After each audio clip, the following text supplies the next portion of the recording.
कि किस तरीके के थे। तो पहले वाले जो थे वो बच्चों को कुछ अधिकार देते थे।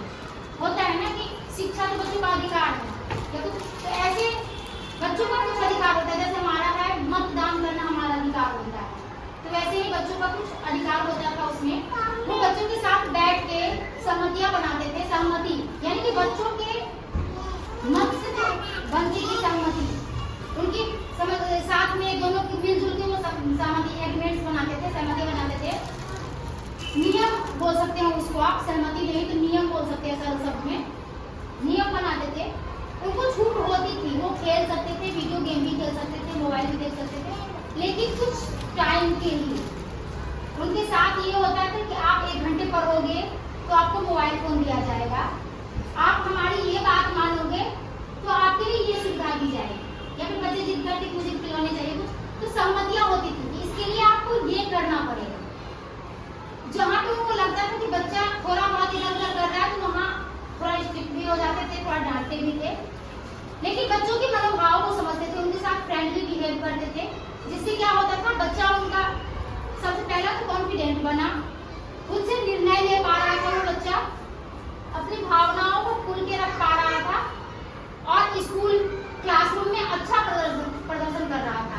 आगे चल के वो जो भी अपने लक्ष्य जो रखा था उन्होंने उसको प्राप्त किया। तो इस तरीके के बच्चे ऐसे होते हैं। दूसरा पेरेंट था जो बहुत ही ज्यादा एकदम स्ट्रिक्ट था, हर बात पे उनको लगता था कि मारने और डांटने से ही बच्चा सुधरता है। हम में से भी कुछ लोगों को लगता है कि नहीं बच्चा ये काम नहीं कर रहा है, 2 थप्पड़ लगा दो करने लगेगा। हमारी भी कुछ न कुछ कहीं ना कहीं सोच मिलती है उनसे। तो हर काम को क्या करते थे, डंडे के बल पे, बात बात पे रोकना टोकना, ये नहीं करोगे ये नहीं करोगे। उनका मानना था कि जो मैं कहूंगा वही बच्चे करेंगे। तो ऐसे पेरेंट जो होते हैं इस तरीके का जो परवरिश अपनाते हैं, उनके बच्चे पे क्या इफेक्ट पड़ता है, तो वो बच्चे या तो बहुत ही ज्यादा शांत हो जाते हैं, शांत नहीं बोल सकते हो, शांत नहीं होते हैं, वो डिमोटिवेटेड फील करते हैं कहीं ना कहीं। उनका अच्छा प्रदर्शन नहीं होता है स्कूल क्लासरूम में, आप देखो कॉन्फिडेंट नहीं होते हो, अपनी बातों को रख नहीं पाते हैं किसी के पास, वो बात से डरते हैं, अपनी छोटी छोटी चीजों में वो डरते हैं। अगर उनसे ग्लास भी टूट गया तो उनको ऐसा अंदर सोचते हैं कि कौन सा मैंने क्राइम कर दिया, इतना डर उनके अंदर बैठ जाता है। तीसरा होते हैं ऐसे पेरेंट्स जो बच्चे के हर एक कार्य को प्रोत्साहित करते हैं। वो गलत कर रहा है तब भी कोई टेंशन नहीं है, जो कर रहा है कर, अपनी मर्जी का कर रहा है बच्चा, वहाँ पे पूरी छूट होती है, उनकी पूरी आजादी होती है उनकी जिंदगी जीने की। बच्चा अगर 10 बजे रात में बोल रहा है कि मुझे पिज्जा खाना है, उस टाइम में आएगा। बच्चा बोल रहा है कि मुझे ये खिलौने लेने हैं, तुरंत मिलेगा। बच्चा को ना सुनने का कुछ होता ही नहीं है, जो भी बच्चा बोलेगा तुरंत। हम भी करते हैं, कभी दिखावे में कभी कर देते हैं, अरे सामने वाले घर के बच्चे को रिक्शा दिलाए, मेरी औकात है या नहीं है, मैं भी दिलाऊंगी, तो वो वाला हो जाता है बच्चा, एकदम जो मांगा वो तुरंत मिल गया। तो ऐसे बच्चे क्या होते हैं, जिद्दी हो जाते हैं, बहुत ही ज्यादा जिद्दी होते हैं, एग्रेसिव भी हो जाते हैं। किसी ने अगर उसको मना कर दिया किसी काम के लिए, बहुत जल्दी गुस्सा हो जाते हैं। दूसरा नंबर क्या होता है, वो लोगों को ना रिस्पेक्ट नहीं दे पाते हैं, फिर मिसबिहेव करना, चीजों को जो है ना, चीजों की इम्पोर्टेंस को नहीं समझते। कोई चीज अगर कितनी लैपटॉप टूट गई, कोई बात नहीं याद आएगी, क्योंकि शुरू बचपन से उनको जो भी मांगते हैं एक बार में मिल रहा है, तो ना तो रिस्पेक्ट करते हैं किसी का और ना ही चीजों की रिस्पेक्ट करते हैं, वो जिद्दी हो जाते हैं और किसी की नहीं सुनते। चौथे टाइप के जो पेरेंट थे वो नेगलेक्ट, बिल्कुल बच्चे को नेगलेक्ट करते थे। हम भी करते थे ना कभी कभी, अनसुना, बच्चा कुछ भी बोल रहा है, हम अपने काम में लगे हुए हैं, उनको अनसुना करते रहते हैं। हो सकता है उस टाइम में बच्चे के मन में कोई सवाल आ रहा हो जो उसे पूछना हो, लेकिन हम क्या करते हैं, या तो कभी हम क्या करते हैं, आपस में बात ही करते रहते हैं। ऐसा नहीं कि हम बहुत बड़ा काम कर रहे हैं, बच्चे को नहीं सुन सकते हैं, आपस में 2 लोग बात भी कर रहे हैं ना, वहाँ भी अगर बच्चा कुछ करने आए तो हम उसको बिल्कुल नेगलेक्ट कर देते हैं। बच्चा कितना, और जो वर्किंग पेरेंट है उनको ज्यादा वो करता है, वो क्या करते हैं, अपने काम में इतने बिजी हो जाते हैं, उनको लगता है कि मैंने जो सामान ला के रख दिया, बच्चे इसी में खुश हैं। लेकिन बच्चों को प्यार की भी जरूरत होती है, आपके साथ की जरूरत होती है।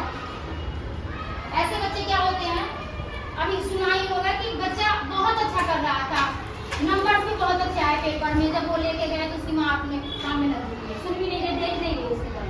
तो ऐसे बच्चे के दिमाग में ये होता है मैं कितना भी अच्छा कर लूँ मेरी कोई वैल्यू नहीं है, कोई मेरे साथ नहीं है। तो बहुत डिमोटिवेटेड फील करते हैं, अकेलापन उनको महसूस होता है, कॉन्फिडेंस लेवल उनका बिल्कुल लो हो जाता है और वो अकेले रहना पसंद करते हैं। तो ये 4 तरीके का था। एक एक्टिविटी मैं आपको करके दिखाऊंगी और मैं उनसे कुछ सवाल पूछूंगी कि उस एक्टिविटी में हो क्या रहा है।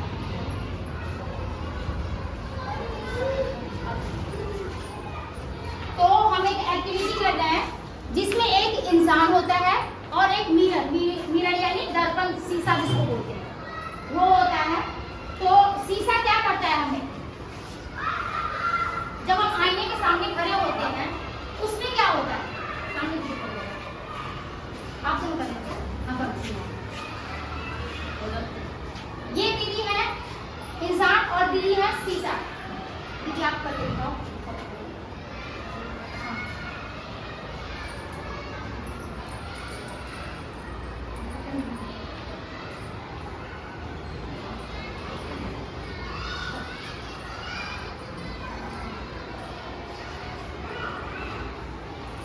यहाँ से देखना है बस आपको।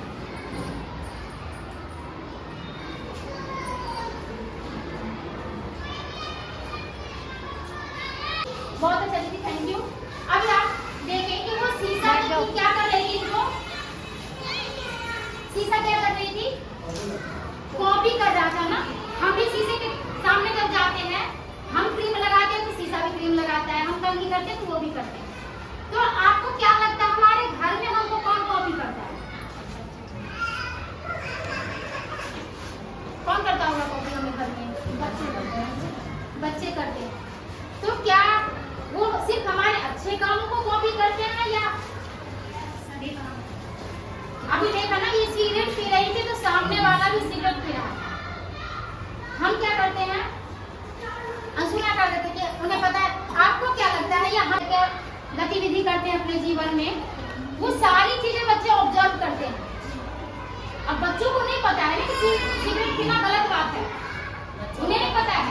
उन्हें तो ये दिखाया जाता है ना कि मैं अच्छा कर रहा हूँ।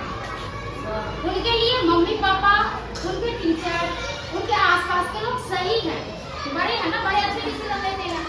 अगर बड़ा सिगरेट पी रहा है तो अच्छा चीज होगा, जरूर बड़ा पी रहा है ना। तो कुछ ऐसे करके कि आते हैं, वो आता है, घर में मारते हैं, पीटते हैं।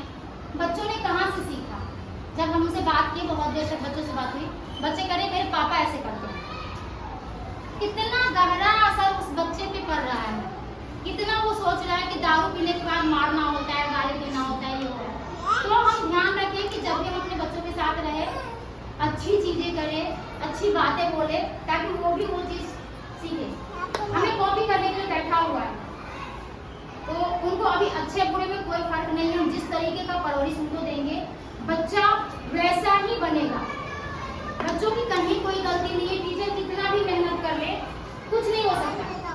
बच्चे कितने देर रहते हैं टीचर के पास? 4 से 5 घंटे, उसमें भी लंच है, अटेंडेंस है, ये है, वो है, बहुत सारी चीजें होती है। आपके पास 18 से 20 घंटे रहते हैं बच्चे।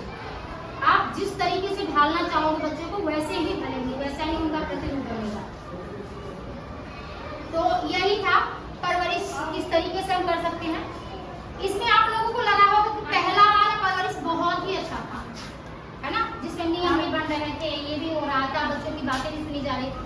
लेकिन आपको लगता है क्या कि पहला वाला हम अपना सकते हैं या किसी एक ही कंडीशन में हम हमेशा रह सकते हैं? किसको लगता है कि हम अगर गुस्से में हैं तो हमेशा गुस्से में ही रह सकते हैं, या फिर बहुत ज्यादा फ्रेंडली है तो बहुत ज्यादा हमेशा फ्रेंडली ही रहेंगे? ऐसा नहीं होता है ना। तो मैं जानना चाहूंगी कि आप लोगों को किस तरीके का परवरिश मिला। मैं अगर अपना बताऊं तो मुझे तो ऐसा लगता था, मुझे मिलता था किस तरीके से, मेरे पापा जो कहेंगे वही होगा। पापा बोल दिए कि 5 बजे आपको बैठना है पढ़ने के लिए तो बैठ जाना है, लालटेन जल्दी रहे जला के बैठना है। वो देखने नहीं आते थे, बच्चा बैठा होना चाहिए, किताब खुली होनी चाहिए। अब मैं क्या करूं वो भी नहीं देख रहे थे, लेकिन उनको लगता है कि बच्चे पढ़ रहे हैं हमारे। तो इस तरीके से हमको डांट फटकार वाला वो होता है ना, वो चीजें तो हमें लगता है। और मैं अगर कहूँ तो मैं कभी भी, मुझे पता है ये सारी पेरेंटिंग के बारे में, लेकिन मैं भी चाहती एक जगह पे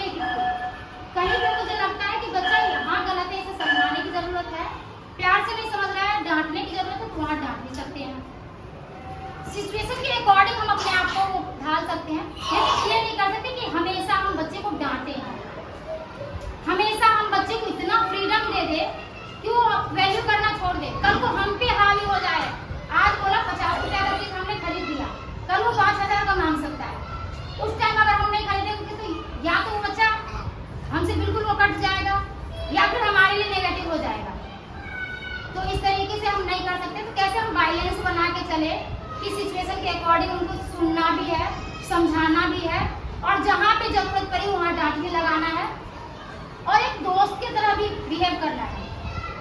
क्योंकि स्पेशली लड़कियां जब आती हैं, लड़कों के साथ भी होता है, कभी कभी आप क्लासरूम में देखते होंगे, मैम भी बता सकती हैं ये चीज, कि बच्चे एकदम शांत हो जाते हैं। जो बच्चे बहुत चंचल हैं, एकदम से 4 दिन अगर वो शांत हो गए तो कुछ तो कारण हुआ होगा ना उसके साथ, कुछ तो हो रहा होगा जिसकी वजह से शांत है, या हो सकता है उसके घर पे कुछ हुआ हो उसके साथ, या स्कूल में हो, फ्रेंड से हो गया हो। हमारे आपके साथ भी होता है ना, किसी से कभी झगड़ा हो गया, 4 दिन तक उसका दिमाग में रहता है, झगड़ा एक दिन हुआ 4 दिन तक हम परेशान रहते हैं, उसी बात को सोचते रहते हैं। तो एक स्टोरी आई थी हम लोगों के पास कि कोई बच्ची आई स्कूल, उसके साथ किसी स्कूल के स्टाफ ने, जो गार्ड वगैरह होते हैं, उसमें से किसी ने उसको परेशान कर दिया, छेड़ दिया। उसमें क्या हुआ था, बच्ची बहुत दिन तक बिल्कुल शांत हो गई, कुछ बोल ही नहीं पा रही थी। तो कैसे हम बच्चों को इस चीज के लिए अवेयर करें कि अगर आपके साथ कभी भी कोई मिसबिहेव करता है या गलत तरीके से आपको छूता है, आपको अच्छा नहीं लगता है, उस टाइम तुरंत आप क्लास टीचर को बोल सकते हो या पेरेंट के साथ बोल सकते हो, हमें बता सकते हो। लेकिन उसके लिए वो बताएंगे तब जब आप उनके साथ प्यार से पेश आओगे। आधा बच्चे इसलिए नहीं बताते हैं, उन्हें लगता है कि मैं बताऊंगा तो मम्मी मुझे मारेगी। आप उनको सुनो, उनकी समस्या को समझने की कोशिश करो, क्या हुआ तो मेरी बच्ची इतनी मुझाई कर रही है। अगर डर उनके मन में बैठ गया तो किसी को नहीं बताएंगे, वो अंदर अंदर घुसते रहेगी, फिर ट्रॉमा बढ़ते चला जाएगा। तो कैसे उनके साथ एक दोस्त भी बनना जरूरी है, पेरेंट्स भी बने रहो, और एक टीचर की तरह भी आप ट्रीट करो उनको। एक शिक्षक जैसे जरूरत पड़ने पे डांट भी लगाती है। तो यही था, बाकी आप लोग बता सकते हैं क्या करें।